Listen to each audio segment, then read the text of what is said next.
Nous voici encore seuls. Tout cela est si lent, si lourd, si triste. Bientôt je serai vieux, et ce sera enfin fini. Il est venu tant de monde dans ma chambre. Ils ont dit des choses. Ils ne m'ont pas dit grand-chose. Ils sont partis. Ils sont devenus vieux, misérables et lents, chacun dans un coin du monde. Hier à 8 heures, Madame Bérange, la concierge, est morte. Une grande tempête s'élève de la nuit. Tout en haut, où nous sommes, la maison tremble.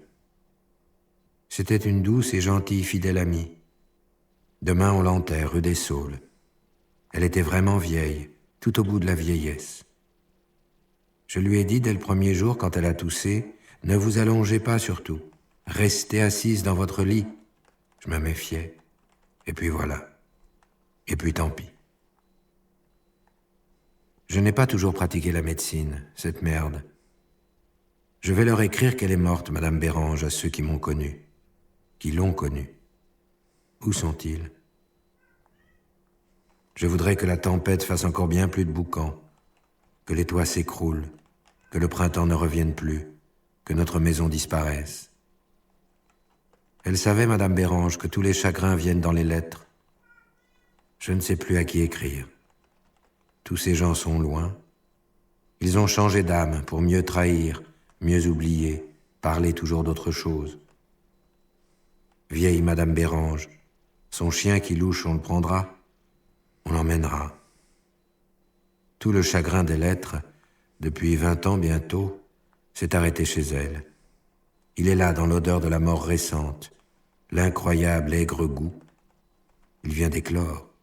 Il est là, il rôde. Il nous connaît, nous le connaissons à présent. Il ne s'en ira plus jamais.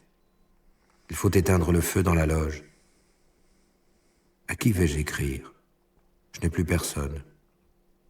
Plus un être pour recueillir doucement l'esprit gentil des morts.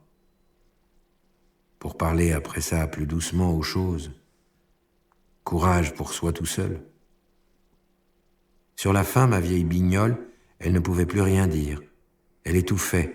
Elle me retenait par la main. Le facteur est entré. Il l'a vu mourir. Un petit hoquet, c'est tout. Bien des gens sont venus chez elle autrefois pour me demander. Ils sont repartis loin, très loin dans l'oubli, se chercher une âme. Le facteur a ôté son képi.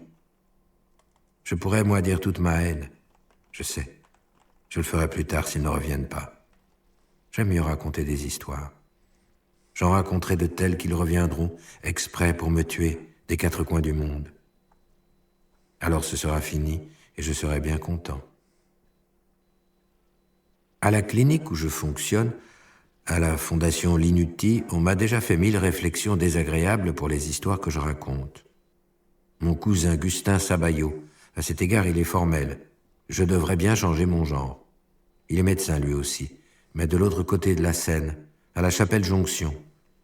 Hier, j'ai pas eu le temps d'aller le voir. Je voulais lui parler justement de Madame Bérange. Je m'y suis pris trop tard. C'est un métier pénible, le nôtre, la consultation. Lui aussi, le soir, il est vanné. Presque tous les gens, ils posent des questions lassantes. Ça sert à rien qu'on se dépêche. Il faut leur répéter 20 fois tous les détails de l'ordonnance. Ils ont plaisir à faire causer, à ce qu'on s'épuise. Ils en feront rien des beaux conseils. Rien du tout. Mais ils ont peur qu'on se donne pas de mal. Pour être plus sûr, ils insistent. C'est des ventouses, des radios, des prises, qu'on les tripote de haut en bas, qu'on mesure tout, l'artériel et puis la connerie. Gustin, lui, à la Jonction, ça fait 30 ans qu'il pratique. Les miens, mes pilons, j'y pense. Je vais les envoyer un beau matin à la Villette, boire du sang chaud. Ça les fatiguera dès l'aurore. Je ne sais pas bien ce que je pourrais faire pour les dégoûter. Enfin, avant-hier, j'étais décidé d'aller le voir, le Gustin, chez lui. Son bled, c'est à 20 minutes de chez moi, une fois qu'on a passé la Seine. Il faisait pas joli comme temps. Tout de même, je m'élance. Je me dis, je vais prendre l'autobus. Je cours finir ma séance, je me défile par le couloir des pansements, et une gonzesse me repère et m'accroche. Elle a un accent qui traînaille comme le mien. C'est la fatigue. En plus, ça racle, ça c'est l'alcool. Maintenant, elle pleurniche, elle veut m'entraîner. « Venez, docteur, je vous supplie, ma petite fille, mon Alice, serrure ancienne, c'est à 2 pas. » Je ne suis pas forcé d'y aller. principe, moi, je l'ai fini, ma consultation. Elle s'obstine. Nous sommes dehors, j'en ai bien marre.